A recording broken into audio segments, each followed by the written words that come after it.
Assalamualaikum warahmatullahi wabarakatuh. Bapak Ibu saudara-saudara sekalian, pada kesempatan yang berbahaya kali ini, saya akan menyampaikan pemaparan terkait dengan pendidikan anti korupsi.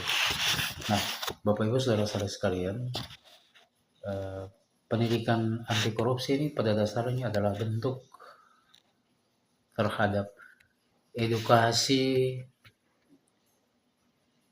tentang bagaimana memberikan pendidikan yang baik kepada masyarakat dalam rangka pemberantasan tindak pidana korupsi.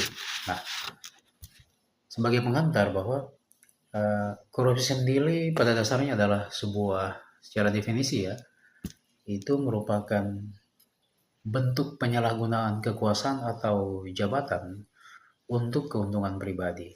Contoh misalnya adanya suap, gratifikasi, penggelapan, nepotisme, dan sebagainya. Nah,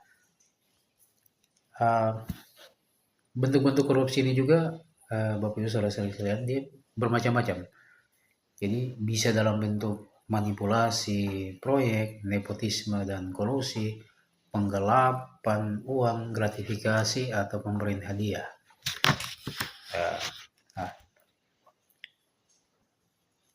saudara-saudara sekalian, Bapak Ibu yang saya hormati, penyebab korupsi ini juga bermacam-macam.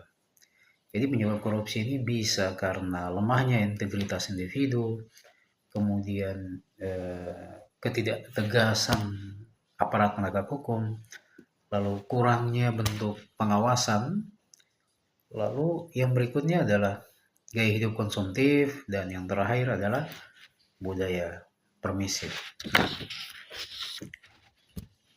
Bapak Ibu saudara-saudara sekalian yang saya hormati, apa saja dampak-dampak dari korupsi? Nah, dampak-dampak dari korupsi ini bisa bermacam-macam. Jadi, salah satunya adalah menurunnya kualitas pelayanan publik di tengah masyarakat.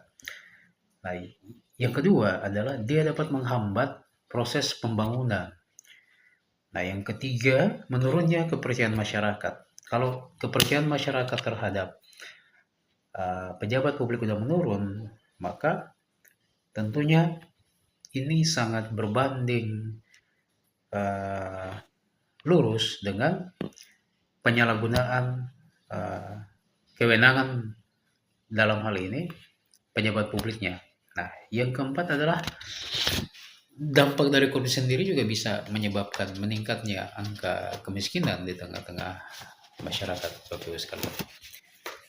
Nah, selain itu, apa saja sebenarnya yang bisa kita pakai dalam pendidikan anti korupsi? Jadi ada tiga nilai yang kita bawa dalam pendekatan pendidikan anti korupsi ini. Yang pertama adalah nilai kejujuran, yang kedua adalah kepedulian, dan yang ketiga adalah kedisiplinan. Nah, yang keempat adalah tanggung jawab, yang kelima adalah kerja keras, yang keenam adalah kesederhanaan.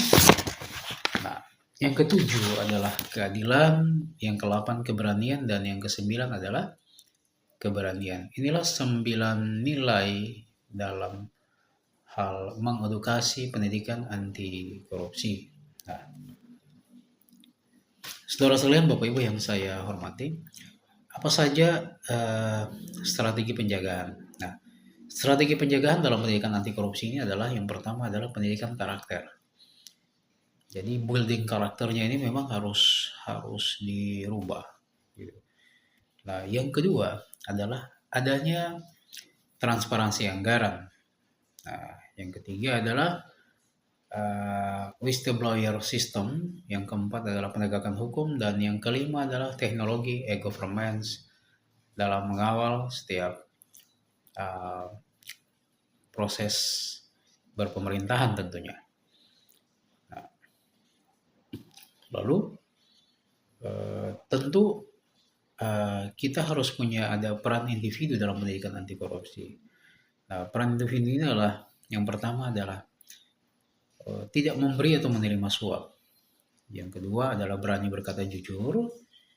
Yang keempat adalah menjadi teladan. Dan yang kelima adalah aktif melapor bila melihat adanya korupsi. Nah, peran lembaga. Nah, peran lembaga dalam pendidikan anti korupsi ini tentu adalah APH, aparat penegak hukum